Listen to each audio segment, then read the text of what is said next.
right club. Be the right club today. Yes! Johnny, that's better than most. How about in? That is better than most. Better than most!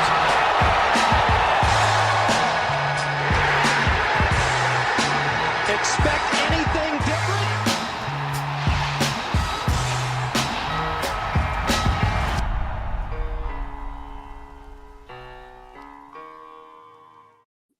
Ladies and gentlemen, welcome back to the No Laying Up live show presented by High Noon Players Championship Sunday recap. Hopefully you are watching this live on YouTube or on Twitter. And if you're listening in your car tomorrow morning, that's fine as well. Solly here. The Pie Man is here. Hello, Mr. DJ Pie. Guys, that's about as good as it gets. It is. I am ready to roll. Ready to roll. Thanks for having me on your program. TC is here. 2 Chains TC, trying to get rid of the nickname Two Shot Tron for the penalty he got our friend Zach Blair several years ago in a tournament. He's double chaining tonight. Hello, TC. If you got two gold boys, do you have one? TC's unchained. He's gonna be unchained tonight. I can feel Scotty's got 2 gold boys now. It's a really good question. It was a ball striking fiesta out there, and you can bring the fiesta anywhere you go with the all-new High Noon Tequila Seltzer Fiesta Pack. Variety 8-pack. It features 2 new tequila flavors, blood orange and prickly pear, alongside 2 long-standing favorites, grapefruit and lime. Poosh Daddy sent us a picture last night that he had bust out the blood orange. I don't know if we have the rights to his likeness to be able to use that. That's editorialized. That's not advertising. They're made with real tequila, real juice. They are perfect for any fiesta under the sun. You can find the all-new High Noon Tequila Seltzer Fiesta Pack nearest you at highnoonspirits.com.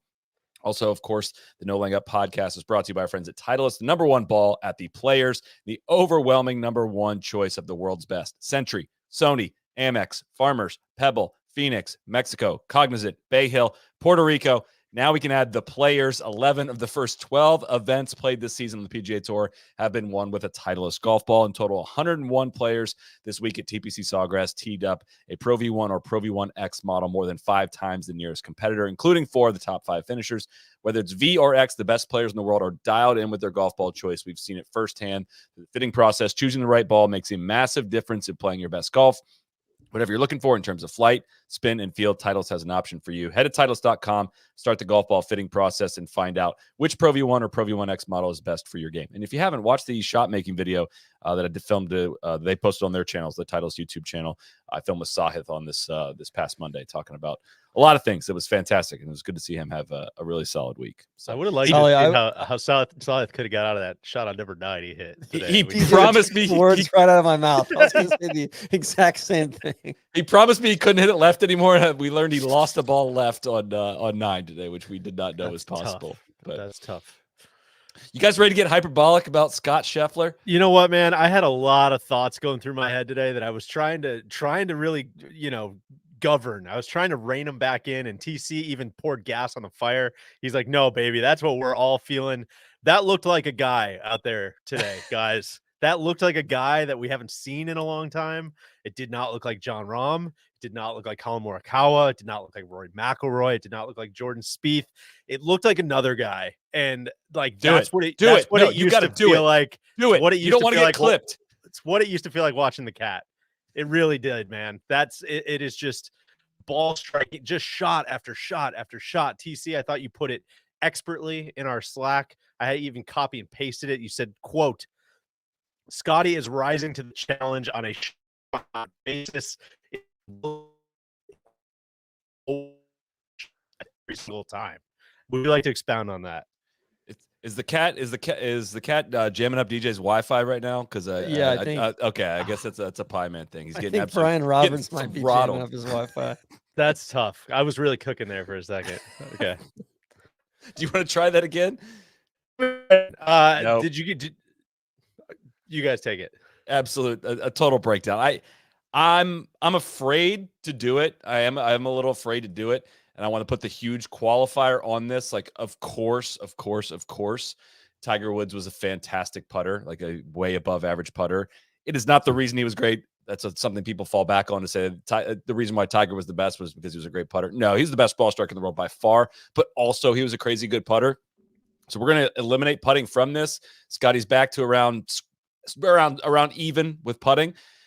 but the ball striking is as good. He's that good as an approach player. He doesn't gain the same amount in distance on the field because everyone else is so long now. He's longer than Tiger was, though, in like the 2006 peak shot link era that we have for Tiger. And he's more accurate than him. So again, if you like subbed in Tiger's putting for what this current version of Scottie, it would be the best player of all time. Like that's literally what we're talking about from what he's producing. Maybe we should probably mention he was hurt this week too. I mean, he's battling a neck injury, like in a pretty darn serious way. As someone who's battled plenty of these kinds of injuries, it's very painful and hard to play high level golf. Final round 64 without even putting outrageously today to win his second players. I'm kind of out of words. It's just outrageous. Yeah, here's the context of our Slack convo. First of all, DJ led into it saying, "I know that the OWGR is crooked, but it still doesn't feel like it can be said enough times that the number 10 player in the world hasn't even played in a major yet." Which that's outrageous. We'll get to that. And then he said, and then I said, "Man, I know everyone's joking about it, but if I were a player, I'd be legitimately pissed at Rory for the mallet comment with Scottie." And I said, "Jesus, Scottie." And then TJ said, "Jesus." And he said, "Okay, someone check me here. This feels more Tiger-esque than any player has felt, right?" And I said, "DJ, no need to check you. We've all said it several times the last couple of months. This is the closest dominance to Tiger we've seen in the last 2 decades. Scottie is rising to the challenge on a shot-by-shot basis. It's wild. Seems like he always pulls off the best case scenario shot." And I think that's where, like, in that stretch today from 9, 10, 11, 12, 13, he's just hitting the shot. And it's the distance control, the shape, the contact, all of it. And even if half the putts go in, he's given himself more looks than the rest of the guys combined. It's crazy. Well, yeah, and sorry, not, I was breaking up Go ahead. earlier, but TC, that's exactly the quote I was trying to set you up for, and it just feels like I was texting a friend, like it feels like he just has won like 200 dice rolls in a row, right? Like he steps up to these shots, and it's like, okay, here's the good option, or like the good outcome, and here's the bad outcome, and he just has the good outcome every time. Every time the dice rolls in his favor, and he just does it every single freaking time. And it's even when he misses, it's like, oh, it's impossible to make bogey from there. Like you literally can't. And I don't know, that round today was like, I'm sure I was breaking up earlier, but like Rahm didn't feel like that during his run. JT didn't feel like that. Rory didn't feel like that. Rory felt like that for little whiffs and then would like blow up, leaving the atmosphere pretty much every time. Spieth obviously never felt like that. That's what Tiger felt like, man. Straight up is just like, no, this car is going 170 miles an hour on the Autobahn, and just like no one's going to catch up and nothing can really go wrong. And that's not going to last forever. I'm not like saying he's going to go win 15 majors, but like it is right now in the moment. Like that's what we're seeing. At least it feels possible for somebody else to do it, right? Like this is the first time we've even felt that with anybody else. And I think with Scottie, I guess that's the thing is it's just, all right, this is even a possibility. We'll see how long it lasts, or we'll see, I mean, he's in his mid 40s now. He could be age and injuries and wear and tear could be catching up with him. But it's lasting a really long time. It really is. This is a extreme. I'm struggling to make this point though, because we're never going to see another 15, somebody win 15 majors. I don't think we ever will, unless there's serious effects done to equipment, both on the driver head size, ball, and all that. People are just too close together these days. So when I say that like he is doing Tiger-ish things, he's not going to win 82 times. He's not going to win 15 majors. I want to make that very clear. He's not going to be the greatest player of all time.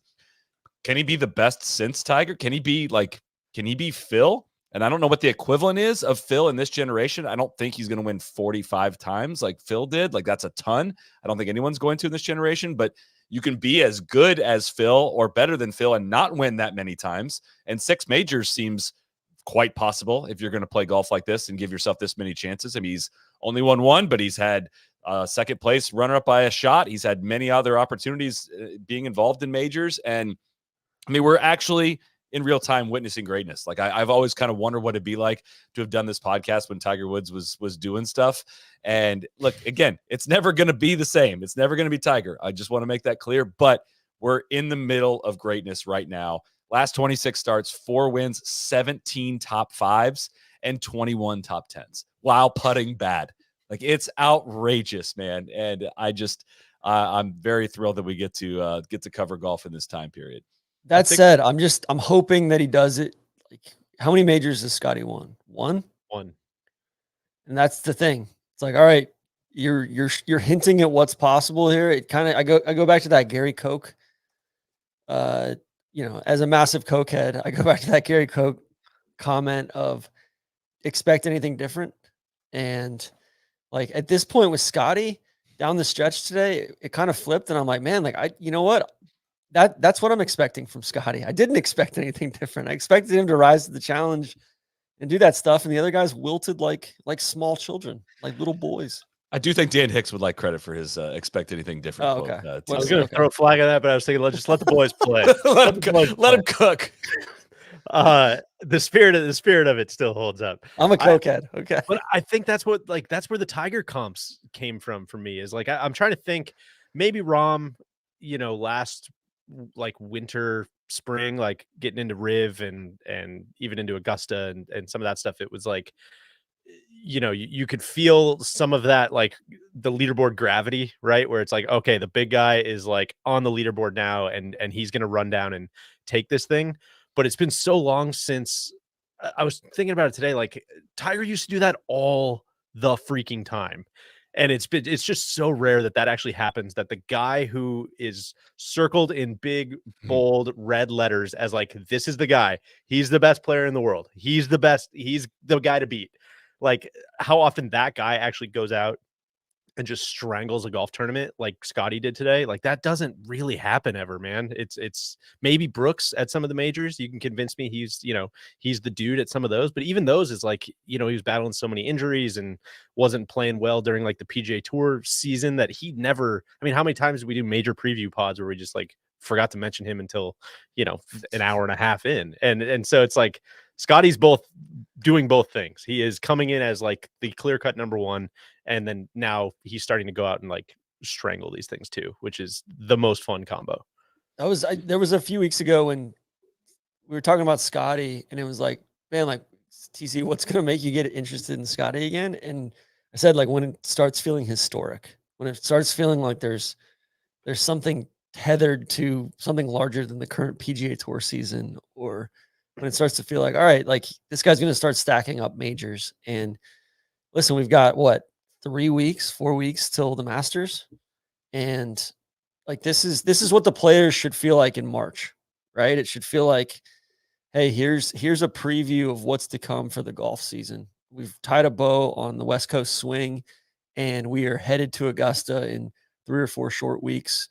And here's what you can expect. And now we have the added benefit of, I would say detriment to this point, but benefit now with Rahm and some of the other guys that we don't hear from on PGA Tour side. And cool, like those guys are going to show up, and Scottie gets to basically measure himself against kind of unknown quantities, from the first quarter of the year. I think the other thing that's interesting about Scottie too is, I mean, I think Rory's the most natural comp as, again, that guy that like gets circled in big red letters. And I think we've kind of seen what the Masters pressure has done to him. That doesn't seem to be the way Scottie approaches things. And maybe internally he feels totally different. There's a great story, about him the morning of the Sunday, like of the Masters, where he's crying and he doesn't think he can do it. But he seems like a different guy even since then.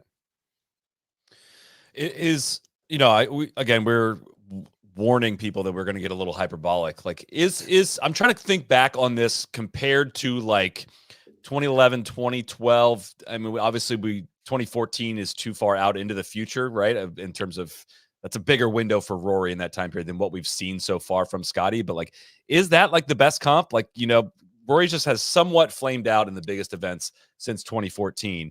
He had an incredible run in that time period. He won Quail Hollow in 2010, US Open 2011, Honda Classic, PGA, Deutsche Bank, BMW Championship, Open Championship, Bridgestone, PGA Championship, all between 2010 and 2014, right? And it didn't feel like that was ever going to slow down.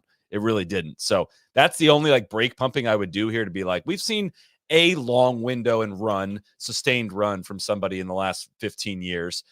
It just I don't know why this does feel different. It always probably does in the moment. And I'm really trying to have the perspective on this of like not getting carried away. But I mean, you look at like a career evolution chart. Data Golf, of course, has a great tool in this where you can just like, as they've played a certain number of PGA Tour events, you can chart their progress in wins and top fives and everything up against top names. And it's pretty, I mean, wins are can be a little noisy. We can cover that. But in top fives, Scottie's got 36 top fives in 116 starts. I mean, of course, Tiger has 56. Tiger his line on these charts looks absolutely silly. But and Gooch wasn't in the field for. Gooch was not in the field. People But forget it's higher than Rory's rate. It's higher than Spieth's rate. It's way higher than Phil's rate. And even on wins now through 116 total starts, which is what's flashed up on the screen right now.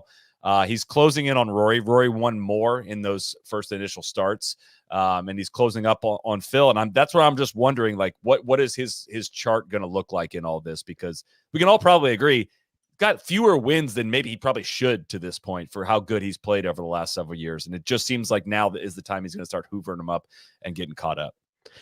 I think the other thing with Rory too is like I think a lot of the reason for Tiger's sustained success is his iron play, right? Where he was just always the best iron player every year forever. And that's the kind of thing that doesn't, I mean, you can look at like someone like Spieth and yeah, it can come and go in a lot of guys, but for a lot of guys, like that's a pretty consistent stat. I feel like the guys who are ball strikers kind of remain ball strikers for a while. And Rory was like never the best iron player in the world. He was, had a massive distance advantage in a lot of those years that you're talking. And like a lot of guys have kind of caught up to that. And he's a tremendous putter in streaks. And he's a tremendous iron player in streaks too, but not near. I hate seeing some fiber. We got to get this guy some fiber, man. We can't have it. We just can't have this, man. I'm cooking too. It sucks. DJ, I'll pick up from you there. I think the difference with, I guess, Rory feels like the floor. Where's the floor? And I feel like Rory could go out and put a stinker up or whatever. Like even like this wasn't Scottie's A game this week. The guy was hurt. The guy was crazy. That's the crazy part. And the fact that he's patching up his putting a little bit is terrifying. And I guess the question is, does this add more pressure in for the rest of the year where, hey, you're the clear-cut number one player in the world now. Like you are the dude. If we get to August or September and he hasn't won, or let's say we get to July through the British Open and he hasn't won a major this year, and he goes and wins the FedEx Cup or the BMW Championship, but hasn't won a major with all the live guys in the field and the true historic stuff, then this year feels like a waste, and that adds more pressure for next year as well. I think that's the real risk, right? And we've seen that snowball with Rory. I mean, as soon as that 1 year goes by, and now it's 3 years. Now it's almost a decade now. Like that can happen really quickly. So you were looking it up, Deej, before we started. He's plus 100 to win a major championship this year. You got, which is hysterical. That's such a joke. Do you think he wins a major this year? Yeah, I said I think he won. If you'll remember, I bravely picked the best player in the world to win the Players and the Masters. I truly thought he was going to win this week, and now I think even more he's going to win the Masters. Which I think that's the other impressive thing is we haven't even mentioned it. It yet. wasn't that impressive. I know it was a bold pick. It was a bold pick, especially on Friday. But guys, this was the 50th playing in this event. What, the 43rd or something at Sawgrass? Nobody's ever successfully defended their title here. Nobody's even finished in the top 5 defending their title here. And he just went and did it with like a neck injury and not playing great golf to come out of the gates. And he goes and hunts two guys that were just seemingly thought they were playing match play against one another on the front nine. And he chased those guys down by like the 10th or 11th hole. And then he stomped in their fucking necks.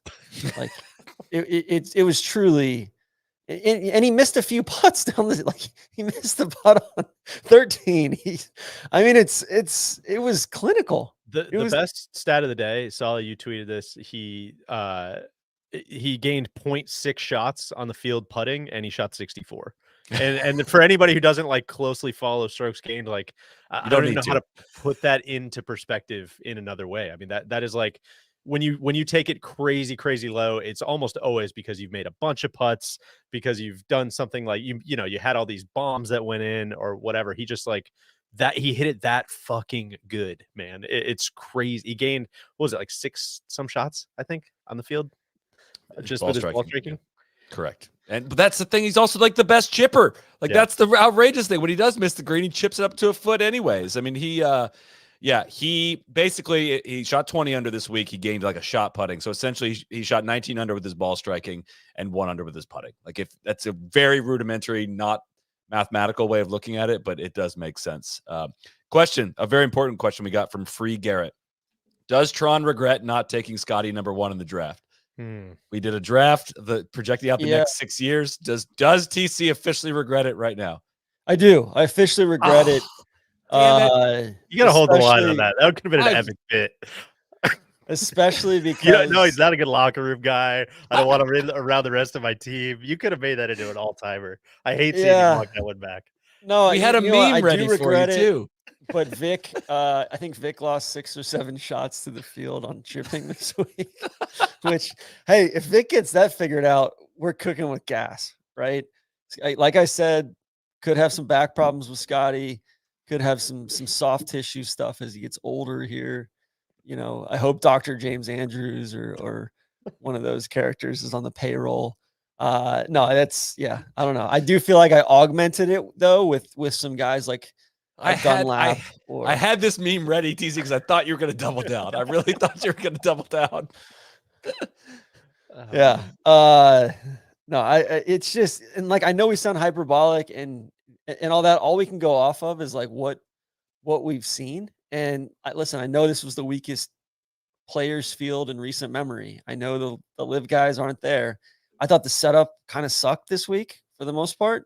But here we are, and like the guy that won last year also won this year, and he seemingly fixed his Achilles heel with the mallet putter. Is, man, like the Masters is going to feel like I guess the first time this year that I felt like I'm excited to watch golf. I'm fucking ready to just run through a brick wall right now. And I haven't felt like that at any point this year, and I'm feeling it now. I'm totally with you. Yeah, there's gravity around Scottie now. Now, whatever happens is interesting, right? He's just, a month ago we're saying this isn't really interesting, maybe, but like 2 wins back to back is going to do something. And also, I said this earlier this week. Whatever he said in his press conference this week, like, fired me up. Of just like, it snapped me out of like whining as much as I have been about the tour and what's left. He's like, yeah, don't blame us. Like, blame people that left. Like, we're all doing the best we can. And like, he was as direct as possible. And I was like, fuck yeah, Scottie, let's go. Like, start being a leader amongst these guys, both on the course and off. And I don't know. He just is a model for how to handle the most challenging game I've ever encountered.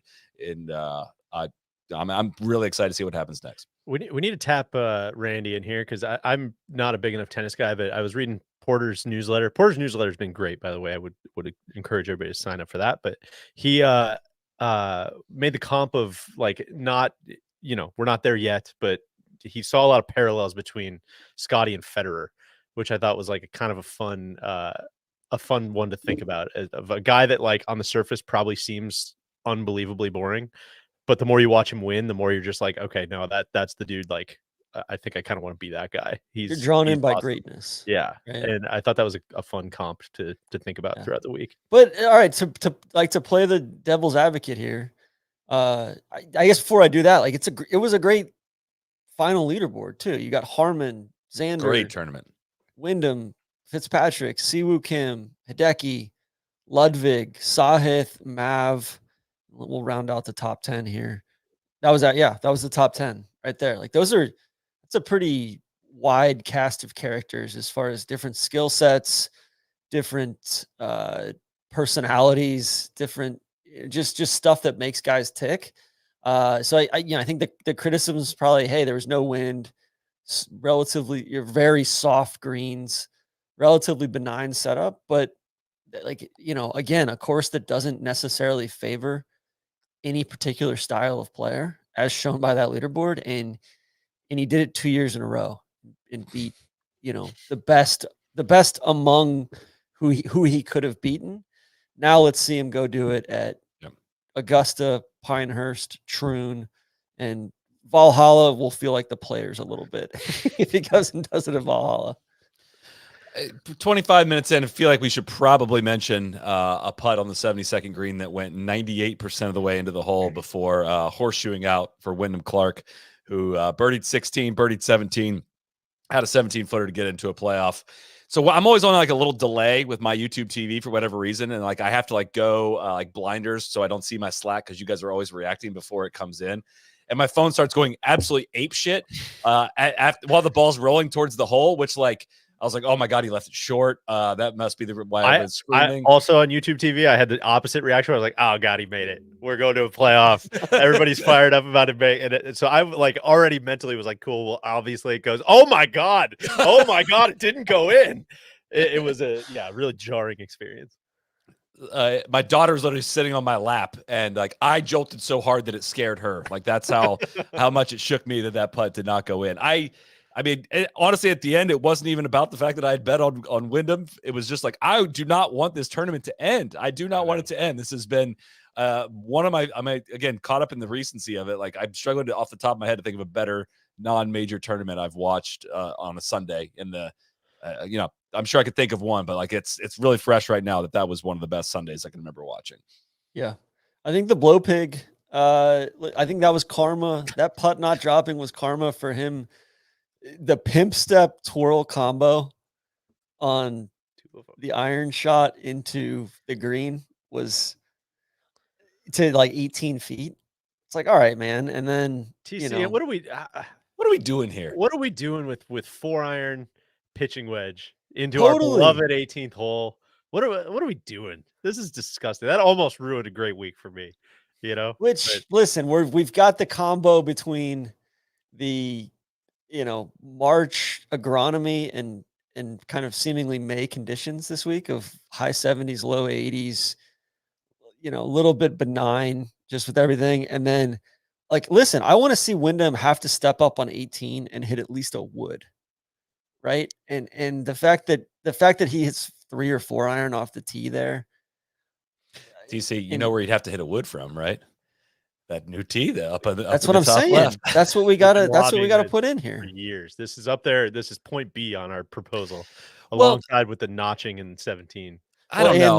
And the intercoastal, but that's a separate. How electric would that have been? Yeah, we're applying for separate grants on that one, so they're two different proposals. It's a different zoning thing. Well, in their defense, this kind of whole thing kind of snuck up on them a little bit. It's just kind of really come out of nowhere in a really short period of time that the golf ball goes really far, and there's just no way this possibly could have been planned for and prevented at any point. Sure. But maybe we'll save that for a different discussion. Guys, honestly, like if you're looking for an endorsement of Titleist golf balls, like Windham Clark, the ball should be going off the fucking planet. Do you want to state your case on Windham here? Like, do you as best as you can pay?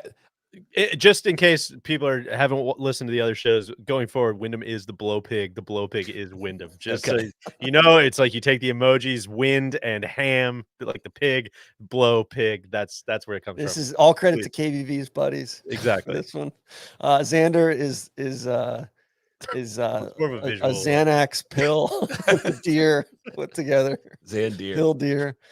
As far as emojis go. We might have to do a whole, top 100, in the SI golf rankings. Blow pig and the pill deer. I want to see you state your case as clearly as you can on Windham, your beef with them. I got people texting me like, what is TC's deal with Windham Clark? I don't get it. Like anything, he seems like a really thoughtful guy. I saw him at Bull Bean on Monday or Tuesday. He was reading. It's a good sign. I still want to know what he was reading. It had a light blue cover on it, but I don't know. He's not passing the eye test for me. He's a nasty wedge player. I hate all caps, all sorts of exclamation points. I hate his putting routine with the caddy. Caddy should have to hit the putt if he's going to step up there and do that and then line him up and all of that. I think that's unbecoming. But no, I just think 13 was a perfect example, or the drive on 14. Like that's one of the worst places on that whole golf course over there on 14. And he should have been up in the trees after that second shot. But I don't know. I don't trust. He's a really good player, but for me, I don't trust that swing seemingly under pressure where it seems like he kind of comes out of it a little bit, and then the ball like that big ripper cut that goes 340 and doesn't spin a whole lot. It seems like under pressure it starts spinning more, and like the cut turns into a slice. And that slice at 185 miles an hour ball speed should turn into a like off the planet big right miss, in my opinion. But it doesn't somehow. Are you more mad at the technology, or are you more mad at Windham? Like I'm more mad at the technology, and I'm more mad at I don't know. I just like that swing. It's just the way that ball looks on Shot Tracer and all that. It just doesn't agree with me, man. And I don't think that, like, listen, he's super strong. He's got a great swing. He hits the shit out of the rough and gets down on it. Like he does impressive stuff. It's not to take anything away from who he is as a golfer. I think Solly respect his career. It's very much like, it's like LeBron when they changed the rules in the NBA, and it's like, all right, cool. Like this guy's clearly doing something different, and the rules account for that now too. So I don't know. I was just going to say, as someone that watched him play a lot of golf this week, I can't get behind whatever this driver take is that you're having. He hits it. It fits the modern game really, really well. A high cut at 189. Maybe I just don't like the modern game then. And that could be fine. But it's almost kind of like, I mean, yeah, if the football wasn't this shape, then Tom Brady wouldn't be able to throw it as far. Like it's not really. I'm not really. Well, we got into that with the deflate gate for a little bit. Exactly, but it is like he's doing it way better than so many guys right now. He's so high up on the list for me because Solly, he's doing it. At the end of the day, I just don't like. Who do you trust? I want to know who you trust. It really pissed me off this week when everybody started calling him a killer. That pissed me off, like straight up, and because he's not. He abdicated that at the Ryder Cup. And some involuntary manslaughter at Pebble as well. Again, but I just want to state this final round got wiped out. I want to state this final OJ looking for the real killer. I want to state this last 12 months for the record. He won a signature event at Wells Fargo. He won the U.S. Open, a major. He won another signature event at Pebble Beach, and he's lost back-to-back signature events to the number one player in the world that we were just comparing to Tiger a bit ago. That's almost 4 signature events all of this and a major. On really benign setups too, in my opinion. We can't downplay his performance this week and be lauding all this praise on Scottie. It wasn't a benign setup last week. It wasn't a benign setup last week at Bay Hill. But also Scottie's won on a lot of non-benign setups too. I think I'm going to be boring guy that's meeting in the middle here. But TC, I there's a couple shots where I am with you, where I'm like, that doesn't look right. I don't love how that looks. That's not the type of golf that I like to watch. And then I think there's a lot on the other side where I'm like, fuck, man, that is the comp I made on Twitter. And I was saying to you guys was like, man, who does this guy remind me of? And it's 2015 Jason Day, where it's just like, man, I'm going to improve my irons. I'm going to hit it farther than everybody else. Yeah. And I'm going to like low key be one of the best putters in the world. And that's a great way to just make a bunch of dough. Cody's got it up on the screen. Here's Wyndham's profile. The orange box is going to be Jason Day's 2015 profile. Like it's kind of the same game. And I didn't like watching that either. Jason Day is a unbelievably talented player who is like drastically underrated in how good his peak was. And it just kind of is. It's not totally for me. I don't know. It doesn't inspire me in the same way that watching Scottie or obviously watching Jordan or some of the more chaotic players feel. So I think what is kind of cool is like there's enough of those question marks and enough of those like that one was kind of yucky that you can almost like see Wyndham kind of feels like deciding whether or not he's going to like truly take the next step is really captivating to watch. So I enjoyed that a lot this week, where it's like, man, it's in there to Solly's point. Like he's playing freaking good golf when it matters on all different types of venues. He's not, 1,000 out of 1,000 yet, but like there's flashes that like he could get there, which is fun to watch. Somebody's in the comments saying Wyndham Wyndham for TC is Jalen Hurts for me. Sure. That feels a little bit like it, where it's just, hey, the tush push, not my deal, man. Not my deal. I also fully support like an irrational hatred of players too. Like if he's just not, if no, but you know what I mean? Like, you know, you might hate the Buffalo Bills too. You don't have to provide some like, you know, calculated like algorithmic reason for it. You just be like, I fucking hate the Bills. I don't know. If you don't have those players, it makes watching sports pretty boring. Well, Ian, all right, guys, did you see the video of him mashing down the rough? Not only last week behind his ball, but this week, today, like, you know, going all through he's stepping back and forth, and then dropping the ball right where he's stepping. Like that looks like it's already been trampled down. This is one of those, like, you snip this and put it on social media and it can look like whatever you want it to look like. Exactly. It's sick.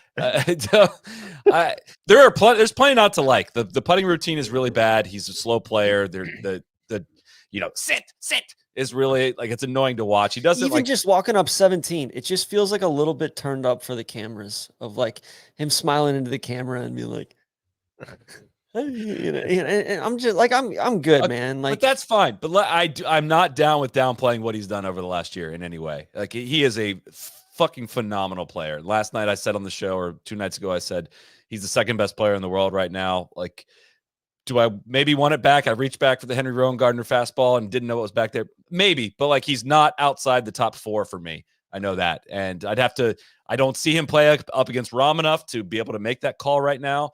But man, it's like, he is consistently performing great in the biggest events. If we're worried, if, you know, we don't feel good or don't trust what his ball flight, whatever, we got a long list of guys we got to go through that we also can't trust, because he's beating them. He's beating the pants off guys like Rory and Spieth and JT on a very, very, very consistent basis. And that just needs to be said. I don't know. I felt like the swing got squirrely there today and on the weekend at large. He got beat by 7 shots this weekend by Scottie and Harman.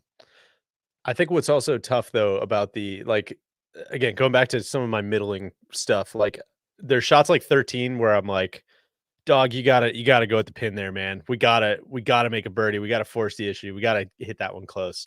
And you can almost like make up your mind on a take like that, and then ignore like the shot he hit into 16 fairway, and the shot he hit into 16 green, and the shot he hit into 17 green, and the shot he hit into 18 fairway, and in 18 green. It was like, God, he got did into 4 today. It did not miss a shot 2 days, man. Yeah, and it's fun. It's fun to see both in the same guy and see which side's going to win out. I am ecstatic that he's like backing up. You know, when this major win happened last year, it was very random. It was very much like, what the hell? Are we going to look back at this like we do the Gary Woodland one? I mean, no disrespect to Gary Woodland, but like, it just hasn't, nothing really played out after that one. And, you know, it was an early development for him. And I think he is a big, I don't want to call him a killer yet, but he's a big game hunter, and he's got a hell of a track record going. And I don't see him slowing down. It was very fun rooting for him this week as somebody that had bet on him, because he was pretty damn reliable. The putter was a little wonky, definitely wonky today and a little wonky this weekend. But I mean, that stuff is this kind of stuff that levels out over 72 holes. 8th in strokes gained tee to green and 4th in putting this week. Like, he's a very good player on a course that shouldn't be great for him, if we're being honest. So. And that's what I was going to say is like, I also think that if you want to be the biggest pessimist ever, like watching his game versus Scottie's game is like, it's pretty clear to see why those types of streaks, like why one of those streaks is much more sustainable than the other. Totally. Because if Wyndham does stop making putts, it's a pretty average week. Like, he made fucking everything, man. Especially those first couple days was just like, I mean, it was, what was he, like 3rd in the field on Thursday and 1st in the field on Friday or something? I mean, he like 65 on the back of his putter. And so that's where it's like, yeah, this, you know, it is kind of the illustration of the modern game. And a lot of the commentators were kind of all over this too, where it's like, he bombs the shit out of it. His irons are now like pretty significantly like above average, not like anywhere close to like a Scottie level, but they're really, really good. And then he kind of makes everything. But it's like, God, if you take one of those variables away, it gets pretty bleak. Whereas like for Scottie, it's like, no, I think he's going to kind of keep hitting the middle of his club face for a while. I don't think that really goes away. And I don't know how long this is going to last for Wyndham. I'm not looking at this with the same kind of longevity, obviously, that I am for Scottie Right. and projecting that out. Just to say, like, dude, that is a lot of big time golf over the course of the last year. Dude, Solly, I'm not even disputing that. Like, I don't even think we're on that you different can. sides of this. No, he's playing great golf, and he's done it at a high level for the last year plus. But it's just I think for me, it's just a matter of eye tests and how he's doing it. And I think that aim 40 yards left and just hit the big cut. It's just not, to me, that's not what floats my boat. That's not what gets me excited about watching pro golfers. It's not what we're about. You just don't do that. It's not what we're about, man. It's not who we are. I will say, though, don't trust him. I'll close it with this, TC. If he can do that at this place and still contend and almost win by one, I'm like, dude, I don't know where you can't do that, right? I mean, people might say that fade's not going to work at Augusta. I would disagree with that. He was 40 to 1. I don't know what he is now. He was 40 to 1 at the start of this week for the Masters. That has to come down based on what he's done. So I know it's his first Masters. It's unlikely to does win. it though? I think the guy that got crowned the most by the setup this week was Xander, just with how easy it was to get up and down from certain spots and to get, like to short side yourself and be able to get out of jail free. Like that's the one I think we should really be talking about here with just, all right, man, like you like see yourself out, have some pride. I kind of feel like good for so long this week. And I don't even know if he did. Like he didn't hit it well all weekend. He did not. He did not have his best stuff. I do totally agree. I think he was getting away with like a being able to scramble around that course on benign greens seemed like it eventually had to run out. He at one point was like 15 for his last 16 getting up and down, and that just does not last forever. Didn't have his stuff. Still that putt on 17. Apparently, a lot of people apparently I said this last night that he was going to have a make or break 8-footer and he was going to miss it and lose by one. Apparently that happened. I don't even remember saying that last night, but it never felt like he was going to make that putt on 17. And I don't think he's a choker. I don't think he's not blowing Sundays. I just really struggled to place Xander. I don't really have the words for it. It doesn't fit into a nice boxy narrative. I feel like the eagle putt on 16 summed up Xander for me. I feel like that's Dak in like the NFC Championship. Like, cool. Like, we're good, man. We don't need to see anymore. Like we've seen a window into your soul. That's who you are. I have no data on this, but please start looking at it going forward. He loves leaving putts short. Like must make putts. It just seems like there's no player that I'm like, dog, what? You're not getting that to the hole more than Xander. And there were like 2 or 3 of them today that were shocking. Yeah, it was like an imitation of a Xander. Good note from Kiz too. Just I don't know where else it slots in, but that the whole location on 17 was like one pace that was shorter than it normally is, which I think he was saying adds more break. Which was just kind of a fun note. It's kind of an interesting, like you guys have been to enough tournaments and seen like when guys go out and they practice putting, like, to certain hole locations, especially if you have one that where it's going to be every time, like caddies are good enough that they can get really, really close to where the Sunday hole location is going to be. And even moving it by, 3-4 feet is probably a different breaking putt. So just very additive note there.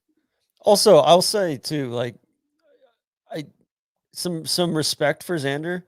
I really respect Xander for moving on from his dad, working with Chris Como, talking extensively about it in the pressers and on Wednesday during his presser, all that. And basically, saying, hey, like my dad told me at some point, you're going to need to be your own person and, move on from me. And I think personally, it feels like JT could learn a lot from that of, hey man, like leave the nest a little bit. Go dip your toe in some other waters and see what else is out there. We had Doug Ferguson tweeted a quote from Xander after he said, "My dad told me a long time ago to commit, execute, and accept. I'm swallowing a heavy dose of acceptance right now. I tried to commit. I executed poorly on some shots, and here I am accepting it." It's like I don't picture Xander as a guy playing for second or afraid of the moment.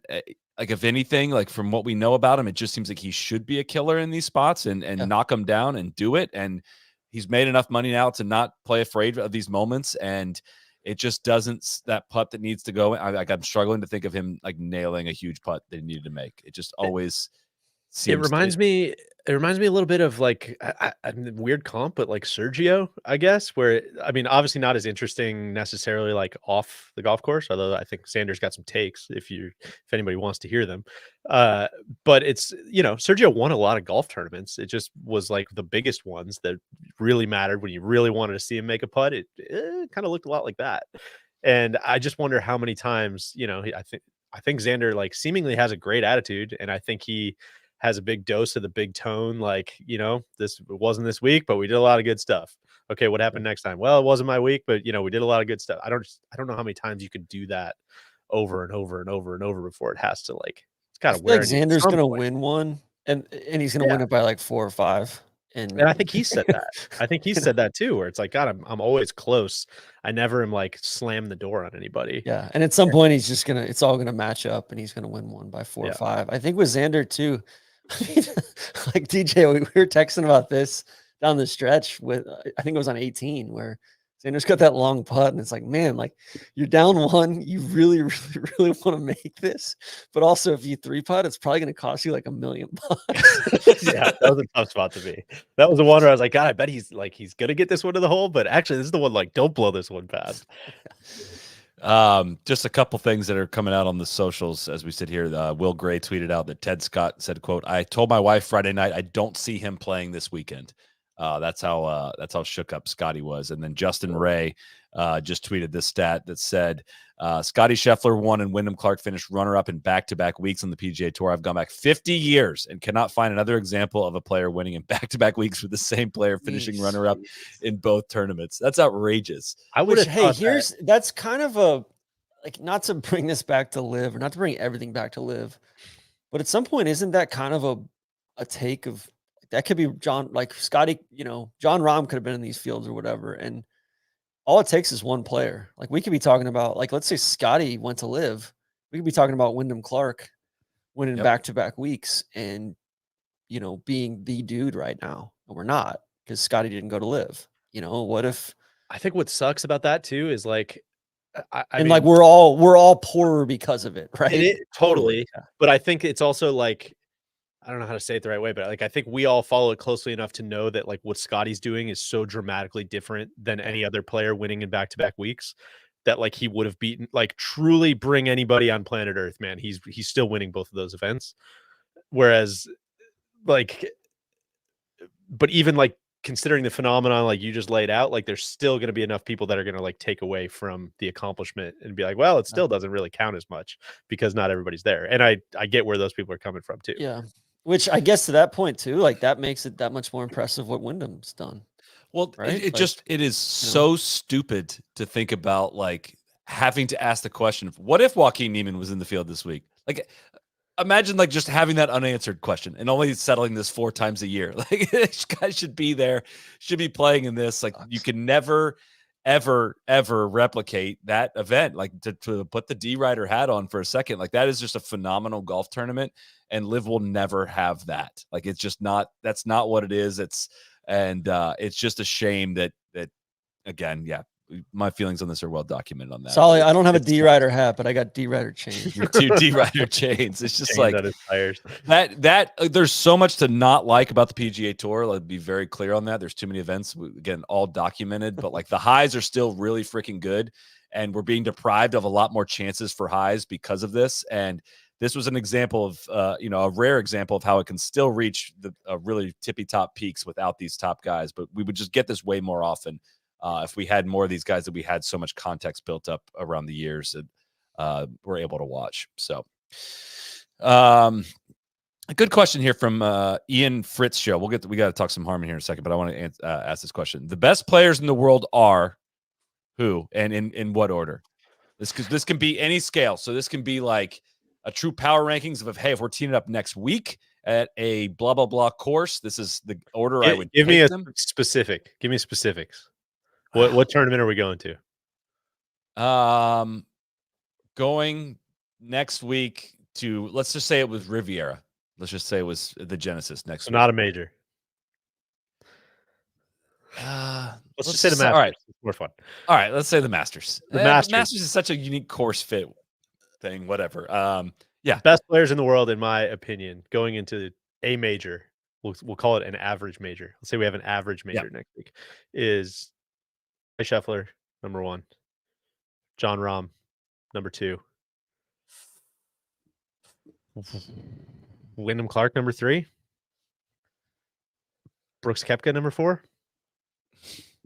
maybe going into a major. Victor Hovland, Cantlay. I think after that, I think that's the separation. I think after that, you can kind of push me in whatever direction you want. I'm gonna go bold. I'm gonna say Scottie is number 1. I'm willing to ride with that. Everybody seems to be coming around on Scottie. I will. I'll put Rahm number 2 there as well. I'm gonna put Brooks at 3 if we're getting ready for a major. Again, that's a different question. If it was Riv, I would not have him in my top 5. But if it's a major, if you're telling me we're getting ready to play a major, he's right there. I'm taking Wyndham Clark number 4, and I'd still put Rory number 5. Like, I think obviously the results have not been there, but that if you're drafting like who I think could win the next major, and those other 4 guys were off the board, I would go with Rory there. TC? I'm thinking average major. I'm thinking Pinehurst or Valhalla here. Mm-hmm. I'm thinking Pinehurst. I'm thinking Scottie. Honestly, I'm going to shock you guys right now. I think if it's a major, Nick Hardy.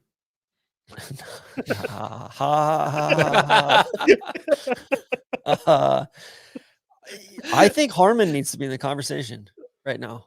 Just the way that he's playing, the way that really, honestly, yes. Like, yeah. If it's Valhalla, no. If it's Pinehurst, yeah.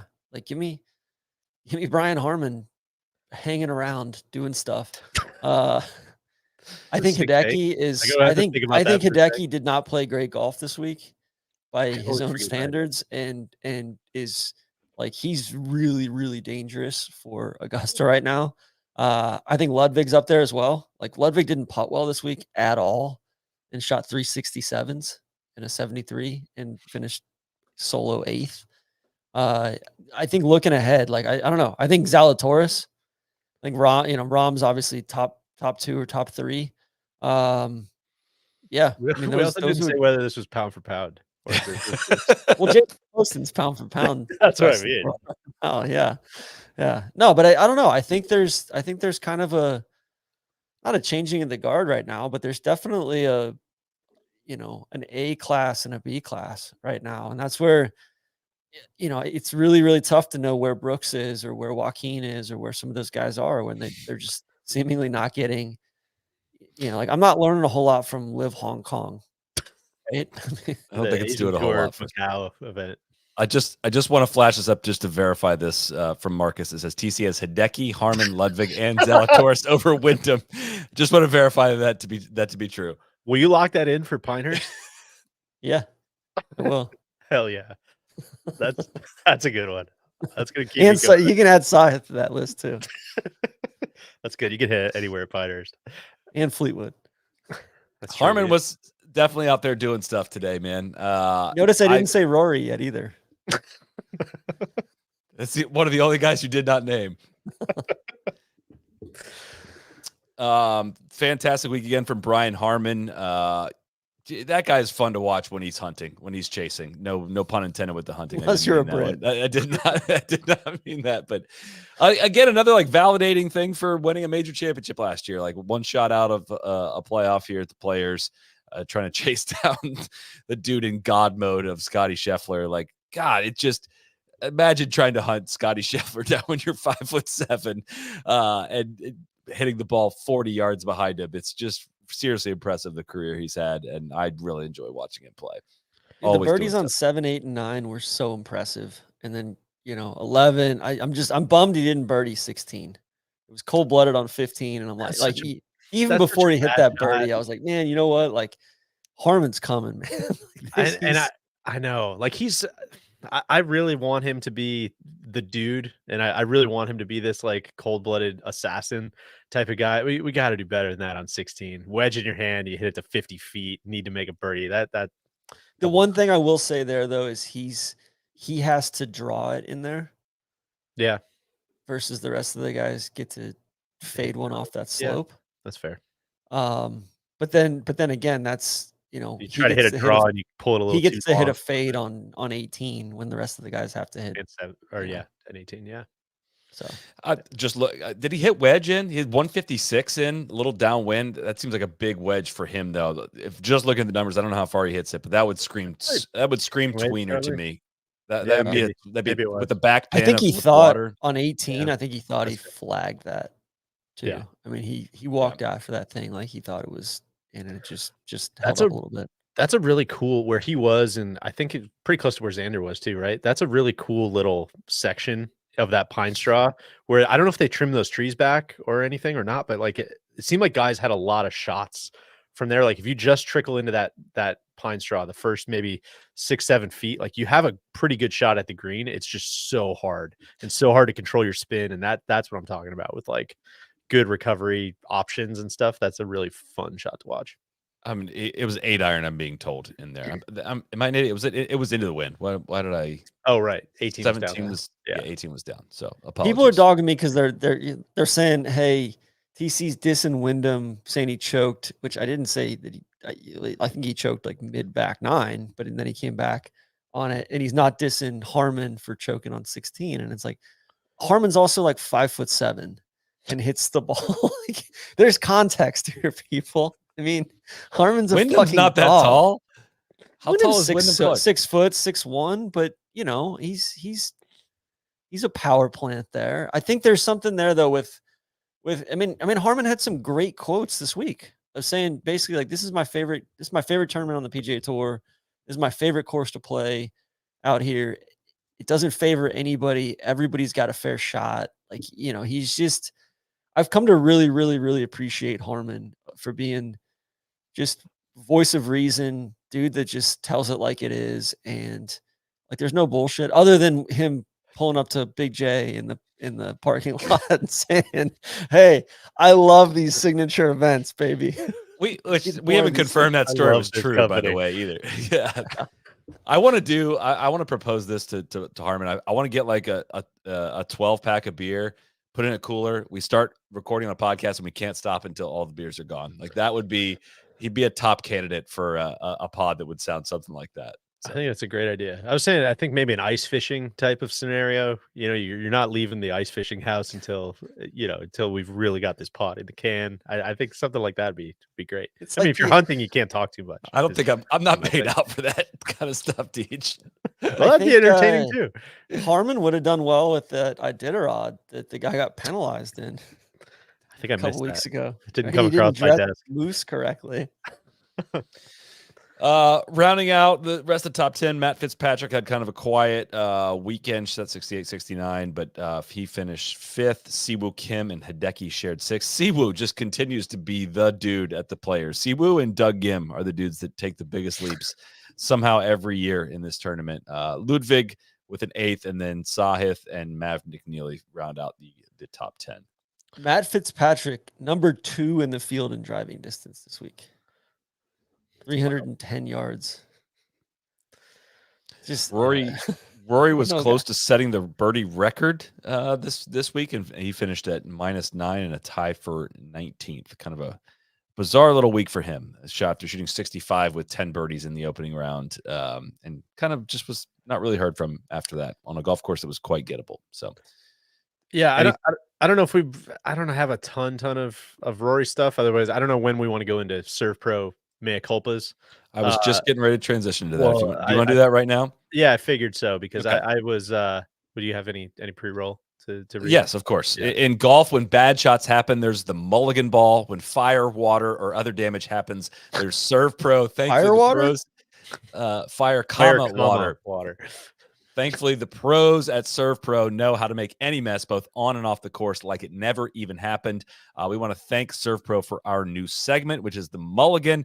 It gives us a chance to look back at something we said or did that we'd like a mulligan on of some kind. So, Deej, do you want to take us to what you'd like your mulligan to be? Yeah, I mean, not a lot this week. Obviously, I am disappointed I didn't. I'm not in a legal gambling state. I should have driven across the border to back up my Scottie enthusiasm.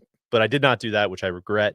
I had a lot of weird confidence in Mark Hubbard after Thursday. I guess that was kind of a I'll wear that one a little bit, but I think the big one is I think I kind of flew the banner after the Rory 65 and was like, oh man, he did the work. He put in the time on Monday. He's got these 2 competing swing feels. That's totally sustainable. I think that's going to be great. I think I probably was just a little too high on the rib after that Thursday 65. So I'll own that. Mea culpa there for me. We should have seen we should have zoomed out TC and seen, hey, we've had some good rounds. That hasn't really been the issue. It's more like stringing 4 rounds together, avoiding a lot of silly mistakes, many of which popped up over the remaining 54 holes. So apologies there to you and the entire listenership. TC, you have a mea culpa? I do. DJ, that's, first of all, that's big of you. Second of all, I'd like to issue a mini mea culpa for Austin Eckroat, waiting on his ball. I thought NBC captured this brilliantly today. We'll get to NBC. I thought that's probably a mini mea culpa as well. It's possible for them to have great coverage. I thought they crushed it this weekend. So Brian Roberts, I'll see you down the road at the next jamboree or whatever. He's gonna find a way to blame others for it, whatever his mea culpas are. But Eckroat had a putt that was hanging on the lip. Solly, I'm bummed you missed this. I think you were out on the golf course. You would have been apoplectic about this. You would have been telling everybody the rule. You would have done here. Nobody wanted to believe me when this rule happened. Eckroat kind of slow walked to the hole. He's playing with Joel Dahmen, and the clock started pretty early, and I don't think the ball went in for 17 or 18 seconds. Of course, your guy Deuce was in the booth. They called him in. They said, "Hey Deuce, what's going on here?" He was like, "Oh, this is clearly over the limit, under arrest." Eckroat goes on to shoot 76. I was quite what's high your mulligan on him here, TC? So I have a mea culpa on behalf of Austin Eckroat and the Eckroatites, and then also just that you're apologizing that it went in, or I don't know. No, I'm apologizing that he waited so long. Oh, I see. Okay. Yeah, it was disgusting. And then B, I do want to apologize. I think if Scottie would have won the Masters in hindsight, it wouldn't have been the worst thing for golf. It would have actually been the best thing for golf, because there would be 2 majors, and we'd be looking at even more history and context and everything there. So I'd like to apologize for misreading the situation there. Bet you guys didn't see that one coming. No, you're kind of undoing all these great bits. That sucks. I was gonna plan to refer to that one forever, and you can't. Not if you apologize for it. Now, all right, if Scottie plays like shit the next 2 years and then comes back and wins another Masters or something, yeah, my mulligan, I would like a mulligan on a lot of things I said about the players coming into this tournament. I was pretty down on it with, it used to be the strongest field in golf. Definitely would not be the same. It's the event that's hurt the most by LIV and all these things.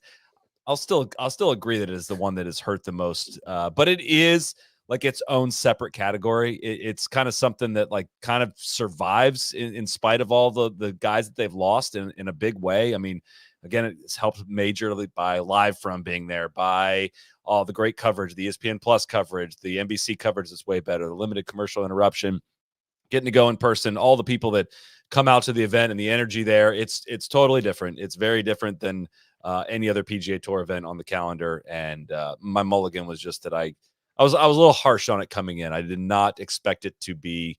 That's not just due to this finish, really. I mean, I was feeling this by Thursday in terms of how much bigger of a deal this tournament is, and how it hurt itself so much in our eyes and a lot of people's eyes by all this 5th major talk whenever that was being pushed by the agenda, and it has been somehow underappreciated in the years, probably not in small part because of that and some of the marketing around it, but man, it is first class. It's just phenomenal. And I always have such a great time every year, and I'm sad it's gone.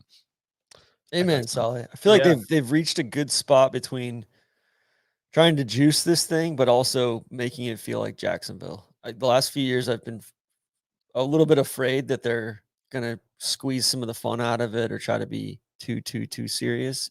And I feel like this year was a perfect blend. I still think maybe the setup could be a little bit more serious. And some of the kind of agronomy there. But one thing I won't be apologizing to is the Canadians, even though Corey Connors, Mackenzie Hughes, a couple of them played well today. It's not apologizing there. Thank you, TC. I think I do believe we've concluded this segment. So Serve Pro is the #1 choice in cleanup and restoration. They do construction too. Serve Pro has 50 years of experience helping people recover from disasters. They are here to help 24/7. Just call 1-800-SERVE-PRO. They specialize in cleaning and restoration due to floods, storms, fires, mold, and more. They're faster to any size disaster with over 2,000 locations nationwide. #1 choice in cleanup and restoration. Visit servepro.com. Call 1-800-SERVE-PRO today. That might be my favorite block.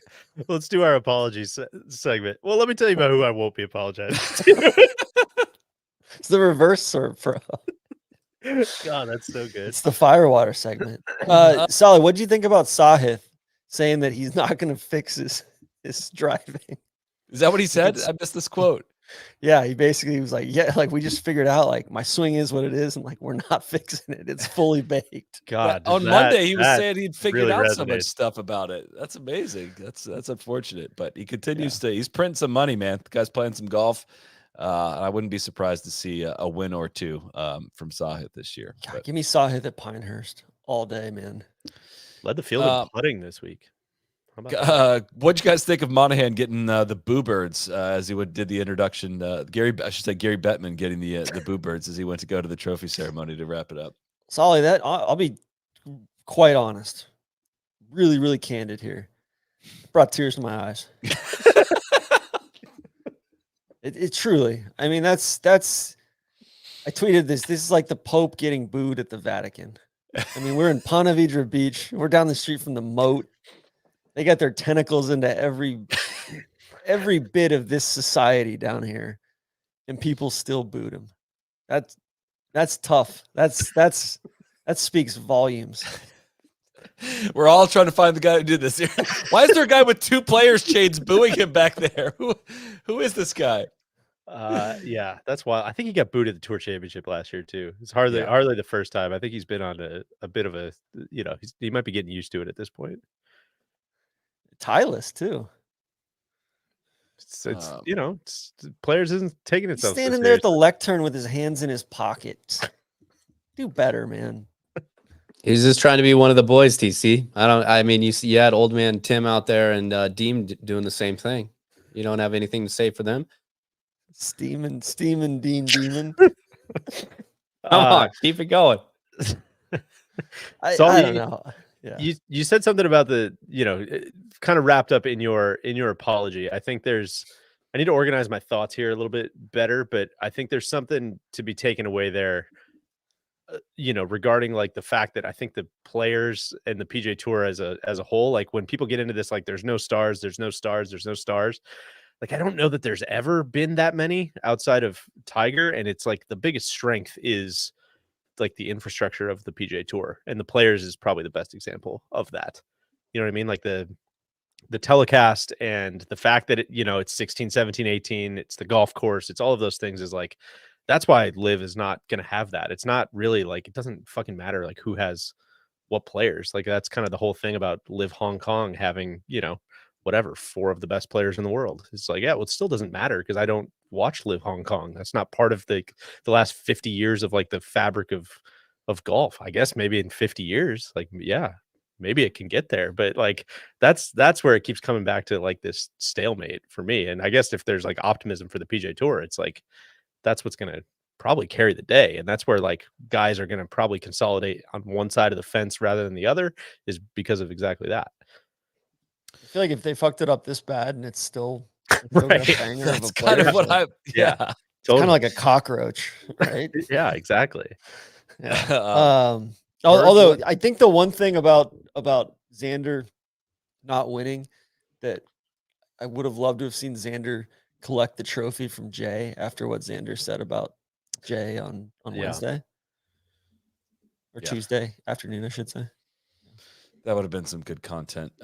Birdland M. Lark said, don't you just walk into the room with Yasser tomorrow and ask him if he enjoys burning money on LIV, or would you rather invest in the PGA Tour and have more Sundays like these? Imagine 8 to 10 elevated events a year, funded by PIF on courses owned by PGA and PIF that can build a similar experience.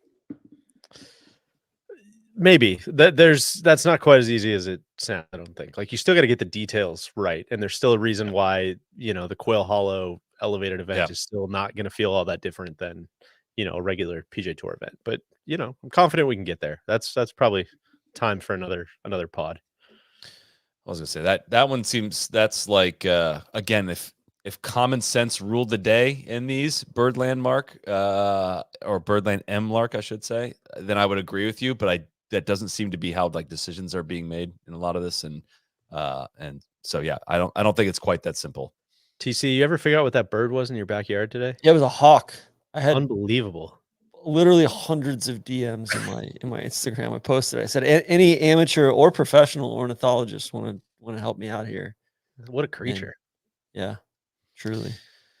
BW Eggins said shotgun starts are better, right? Imagine Scottie finishing on hole 3 today. That made me laugh. That's like the one thing the tour does have is the finishes on Sunday afternoon are almost always usually pretty cool. Which Solly, I think you said something interesting earlier this week on one of our, I think it was our Friday or Saturday show, where you just said, hey, like I think all these guys should finish on, they should start on 1 and finish on 18. The field size should reflect that all 4 rounds, which I think is true. What's the largest field you can have then in that regard? Like 75, 80? Kind of depends on time of year, right? I haven't timed this out, but 6 divided by 2. But I feel like 100 people in threesomes off one tee, separated out by 12 minutes, 33 groups, something like that. Seems like you could get that in this much daylight, right? I mean, it is jarring to see how much quicker they play when it's twosomes. Oh my God. Yeah. Like Friday versus Saturday. And then even, I mean, shit today, like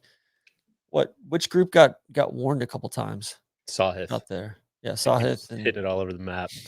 Yeah. And they got warned, and then I think they still finished like 20, 25, 30 minutes early tonight. Like they were supposed to go till 7 tonight. And I think they rigged it for a playoff, and that ball was supposed to fall in there. And because the window there was enough daylight, there was enough. It did not feel like the tournament was getting ready to end when that ball was on the way, because it really felt like we were going to get some more golf out of it. But God, I can't believe that didn't fall. Cody, how do you feel about Windham? It's okay. I mean, it seems like a great guy. Low pick. It's very hard to TC. I understand what you're saying. It's very hard to disagree with that tee ball that he hits, because outside of the speed, that's basically like my tee shot. So I have some issues there, but those are really personal. I think he has like an amazing short game. The thing that I can't get like behind is the putting routine. It's really, really bad. But I will say that, last year during these shows, we were calling out Scottie for stomping behind the ball all the time and watching him in his head. And, we highlighted that on the happy hour show. He wasn't about that this week, but there's Windham doing it again. I don't know. I think he's proving himself to be a big time player. I don't know if that's going to continue to, he's going to crank out some dubs here, but it's a lot better than, the guy that I had no clue who he was fucking a year and a half ago. Yeah. Say he's lifted and elevated from a big, wide range of dudes that can swing it hard and can't necessarily get the ball in the hole. So I'll tell you who else is kind of gone from like being on a major medical to, Sally, I know you mentioned him briefly, but Mav. I mean, he was sponsor exemption to AT&T last month, and now he's up to 41st in the FedEx Cup this year. And same thing. I mean, Joel Dahmen, he was 171st coming into this. And do we know what Mav needed for his card? Like they mentioned it, but they didn't say specifically what he needs to get his card, and I have no idea. But I mean, I don't. Based on Jimmy Walker's comments this week, I don't think anybody knows. Like, what do we truly? How do we get our card even? What is a card? There were a lot of guys popping off this week. The Malnati stuff was good as well. Cody, shout out to your guy going, what was it, 68, 81, something, 66, 81, something like that. After giving just like probably the press conference of the week on Saturday afternoon. Do you want to get into some of that now? It's tough. I mean, the only one, I don't know which audio you pulled, Cody, but the only thing that I really love, TC, there was a moment I just felt like I was soaring. And just for context here, Peter Malnati, of course, is on the on the PGA Tour policy board. And so this news story broke Saturday during the day. I think Eamon Lynch reported that Yasser, like players were being encouraged, heavily encouraged, like the PGA Tour policy board players were being heavily encouraged to go meet with Yasser in person as soon as Monday, potentially. And it sounds like maybe that's happening or not happening. I don't know, but maybe these guys are all meeting up in a house in the greater Jacksonville Beach area, which is kind of interesting. But so Malnati, there's a bunch of people waiting for him after he shoots, I think 66 yesterday. He And went 66-81. yeah, it's just outrageous. So before the 81, he steps up to the dais and is very like bubbly, and then he just kind of goes off about a bunch of topics. And one of the ones he went off about was team golf. And Cody, I think maybe you have that audio. Clarify, you are not a big cliques guy. I'm sorry. I think their business model though is they see those teams as franchises that could be sold, and so like that's a potential revenue source, you know, in terms. If you were to go down this road, Like you got the Washington Commanders and the Pittsburgh Steelers and the like, and you're gonna have a.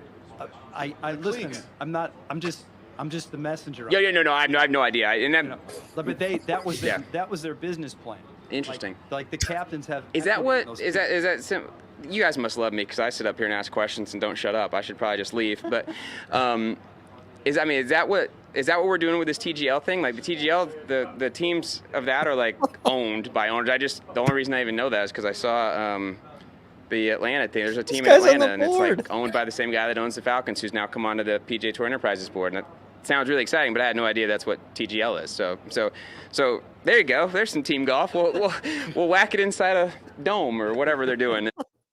The point of that was even before that, the very, very unfair shot at the cliques by it sounded like Doug Ferguson, was, he was asked about team golf and what kind of place team golf has in the future of the PGA Tour. And he had a pretty good quote in there. He was kind of cooking for a minute. I'd like, yeah, I just, listen, of course you guys, hey, I don't know anything. You guys tell me, but like, seems kind of stupid, right? Like it's like, I don't think anybody like really cares about like team golf, and like it doesn't seem like anybody cares like what team wins on LIV each week. Hey, you guys tell me. I don't know. Maybe I haven't watched it, but like I don't know what we could like. What do we just like make up teams and we like pull people out of a hat? We say like you guys are a team now. Like I don't. That sounds kind of dumb to me. No, I will say, DJ. On the flip side, though, like.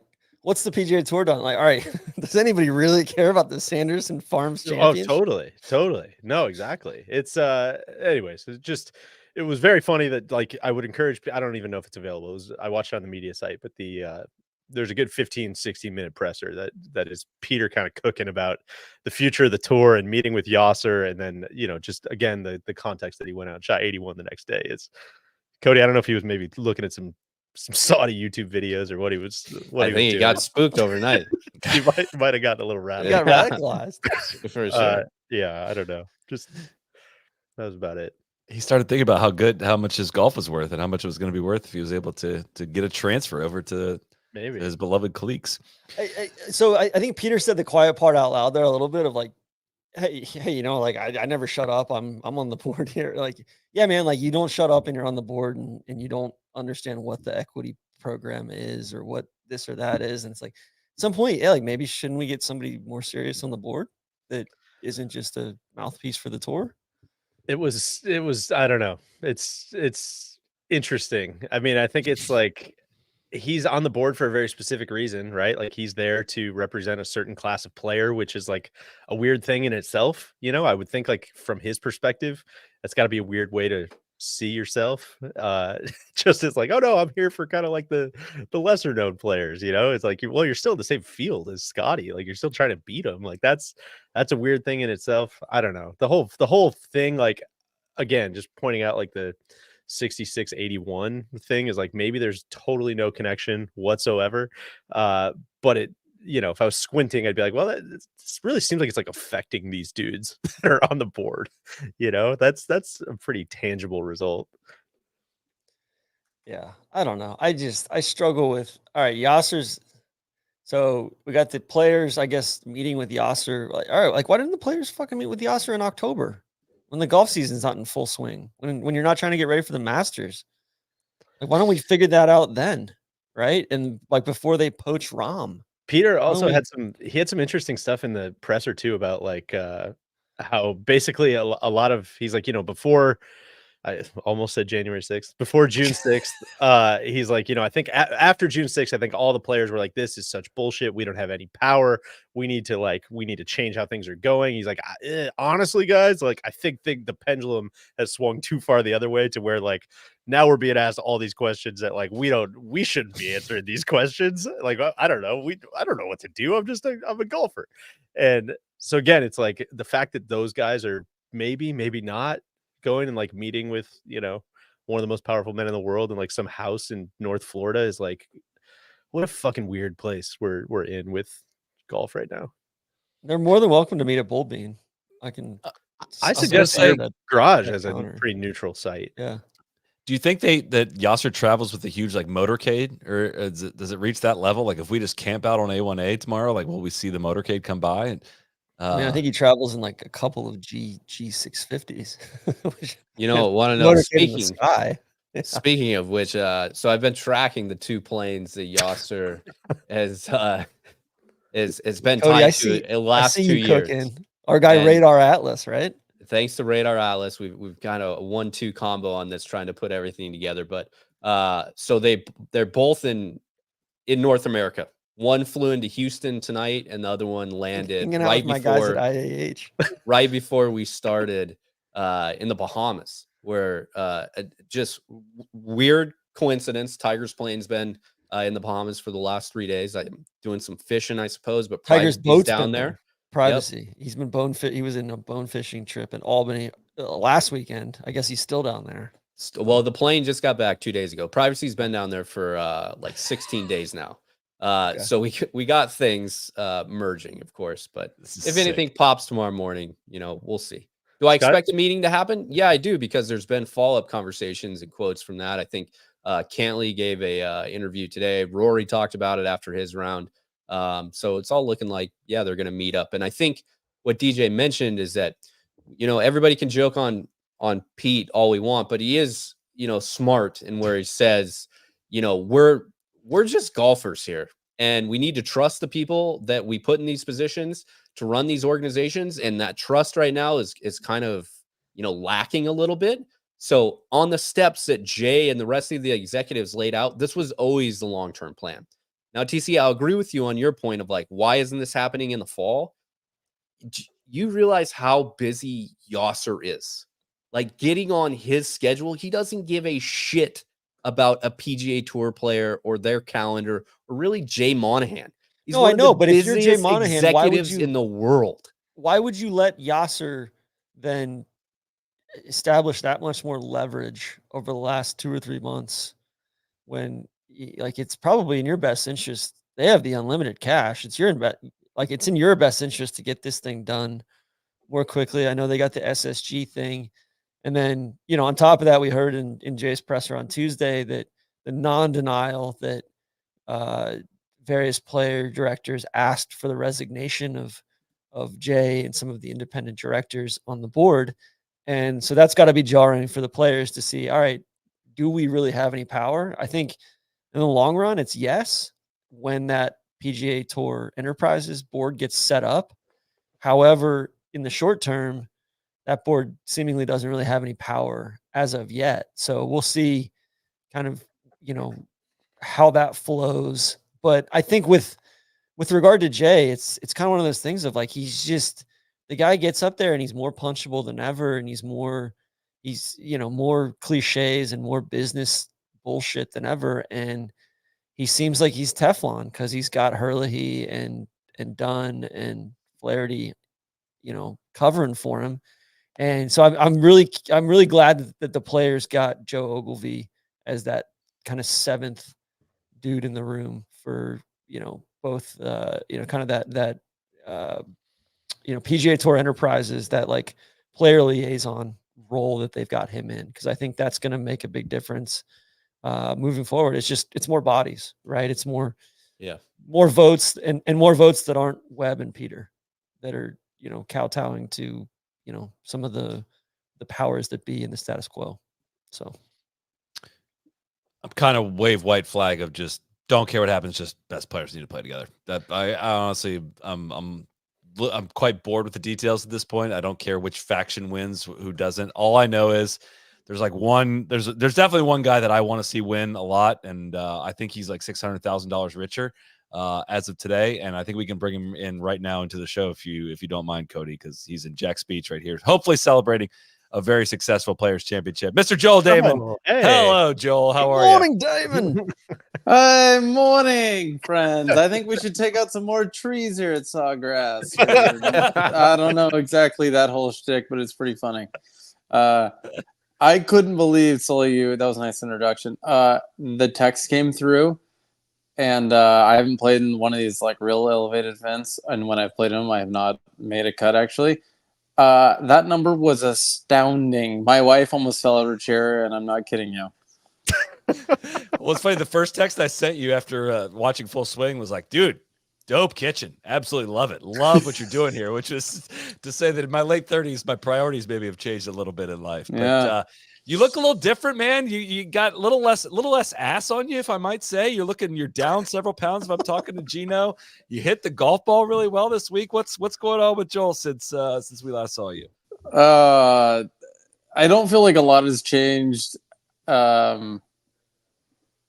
With me, I guess. I don't know.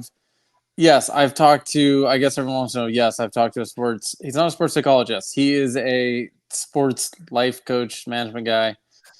Super cool dude. Actually, is it Windham?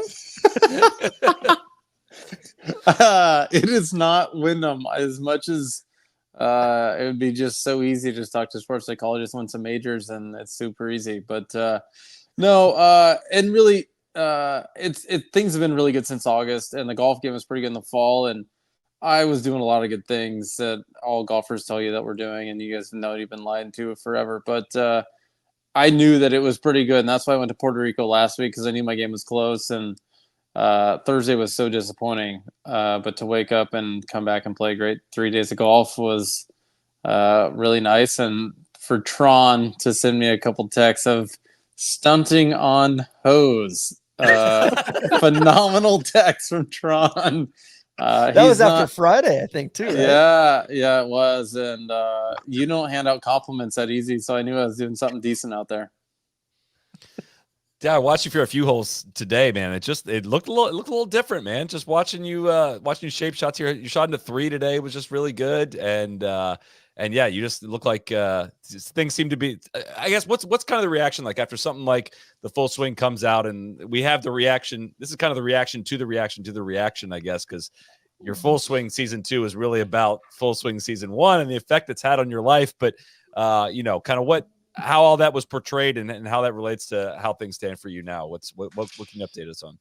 Yeah, I think the hardest thing is that they were filming last year, and this is like almost a year from when it was going down. So my tough when they caught me and all of that time was like kind of a June, July type time. And it was playing like shit, and I was trying to negotiate a new world. So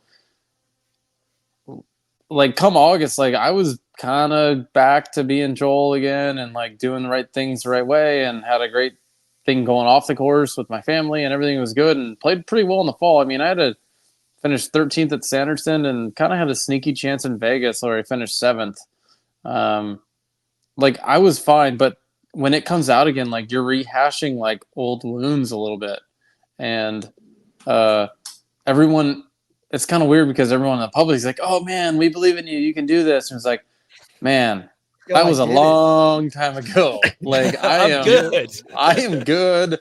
And the hardest part is like, you want to show people how like that you are good. And the only way you can actually tell them that you're good or show them that you're good is by playing good golf. And my results haven't been that good this year, but you know, when you're closer to playing good golf than when you're not, and a lot of guys fake it, and I've faked it a ton. I'm like, oh, I'm close. But like, I really thought it was close. And that's why I added Puerto Rico last week. And, I mean, I had to play one of the better, probably top 5 of the last 54 holes, I would argue. Maybe my first round was very good, but I was kind of hanging around there for the last 54.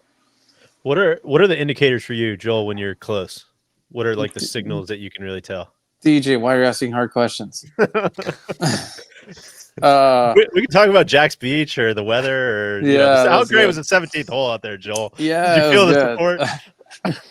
That's a really good question. The indicators are, I would say, so we always have a baseline of where I'm at, like kind of on TrackMan. Like if I aim my body 5 degrees left and I'm swinging it and my path goes 3 and my face is a 1.5, like that's pretty good.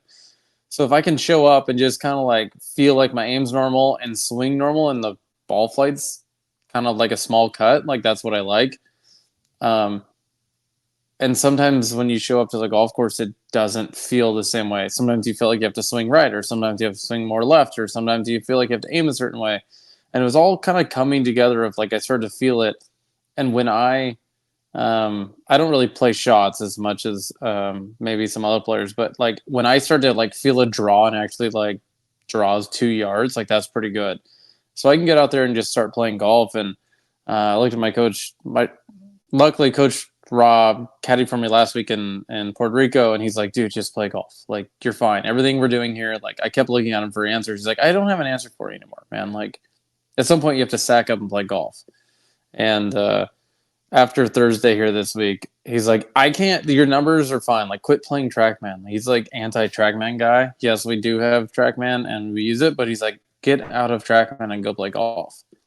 And I just started playing golf, and it actually worked, which is really fun. Joel, your hair looks magnificent. This is unbelievable. In the comments. I'm actually conditioner. I'm trying to balance my. I'm in actually Aaron Fleener's room right now, who's staying with me and trying to figure out where to go. But this is special. This is super long and really gray, and I can't believe that I'm in public like this. But no one watches your show anyway, so we're good guys, right? Yeah, Joel, where are you going question tonight? for you. Yeah, we'll sum that up after. They showed it on the broadcast today. Austin Eckroat's ball hanging on the lip. Yeah.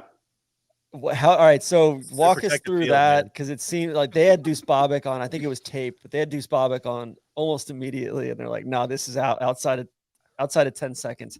How does that go down? Because he basically hits the putt, it's hanging on the lip. He kind of slow walks up there. You guys are both examining it very, very close up. How does that go on from a rules perspective from there? So you have when a ball starts sitting on the edge of the lip, you have a normal amount of time, or you can't just walk around forever. Yeah. So a reasonable amount of time to get to the ball. When you reach the ball, I don't know what they clarify that. It's probably an imaginary circle of 3 feet. You have 10 seconds for the ball to fall in the hole. If it falls in 10 seconds, it counts as it going in. If it takes longer than 10 seconds for it to go in, it technically is a penalty stroke. They count the ball going in, so you get like whatever score you normally get. So Austin made a 5 when he probably should have had a birdie. I mean, and it was so weird because we got up there and he asked all the things. He's like, "Hey, how long do I have?" And I was in like 10 seconds. And I started kind of counting in my head. I'm like, "Okay, we're probably beyond the reasonable amount of time, or whatever you want to clarify." But I'm like there with them. I'm like, this ball is going in 100%. The ball is moving the entire time. This is going in. I just like, you always wonder how that works, because this ball is going in the hole. And that's why we sit there down close to it. Do you guys call that on yourselves? Does Austin basically get up to the next tee and say, "Hey, I think that was longer than 10 minutes," or did the rules official come up a couple holes later and say, "Hey, it probably felt like 10 minutes, but 10 seconds would be the clarifying there. But he asked what to do. I'm like, "Hey, look, we have cameras on us this week. Actually, all shots are live. If you guys weren't aware of this, it's really special. Product, baby. Yeah, it's this thing. Not many commercials either. I think it's this really cool thing that we're working on. And so I just said, look, just call the rules official and just say, "Hey, will you look at this and determine if it's like whatever it took?" So rules official came over. Gary Young was inside and back within like a minute. And he's like, overtime, that's par. And it's kind of weird because in that moment, given Austin was not playing well, but if it was me, I'm like, dude, my ball was going in the entire time. It never stopped moving. That's why we sat there. We watched it. Like, that would be a brutal thing to go through. Unfortunately, he played terrible today. So he didn't care, and he just won 2 weeks ago, and he's rich as shit, and he's young, and he's going to be really good for a long time, so he really doesn't care. But it was just it's a weird thing. It's like, dude, this ball's going in. We all knew it was going in. That's why we stared at it. And then you're like, oh, no, that's a good par. Joel, we opened the show today just with raving about the way this tournament ended, the way the energy was on this tournament all week, and how good the product was at the very end. What is it after what's been a kind of a tough start to the year with a lot of stuff that's been going on, tough couple years, if I may say. Are you feeling that energy? Like, do you walk off this tournament aside from what you produced there? Are you kind of, with what the Players Championship as a whole? Kind of give us your reaction to the tournament and the week as a whole. Yeah, I mean, I get that like this week has an asterisk in it, right? Because Taylor Gooch isn't here, and I completely understand that. That's just the reality. It is. It's facts, actually. So I get that it's not what it used to be, but when you drive onto this property and you drive up TBC Boulevard or whatever it is, and you see the clubhouse, like you get the same thing as like major championship fields, and like this is a Big Ten vibe. The other thing you get is like every coach is on property, every psychologist is on property, everything's here. Like it is a major championship feel.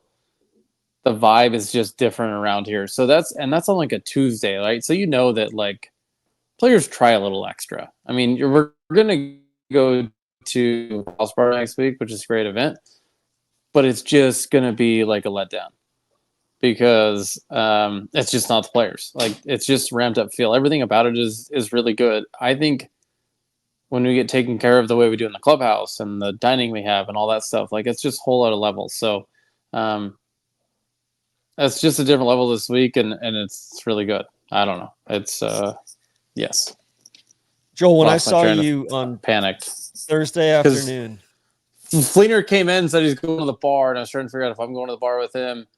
Potential lynches, but there was no. It's all good. I actually have a kid here with my wife, so I'm not going anywhere. But I was trying to figure out how to get out of the house without getting out of the house. It was a panic move.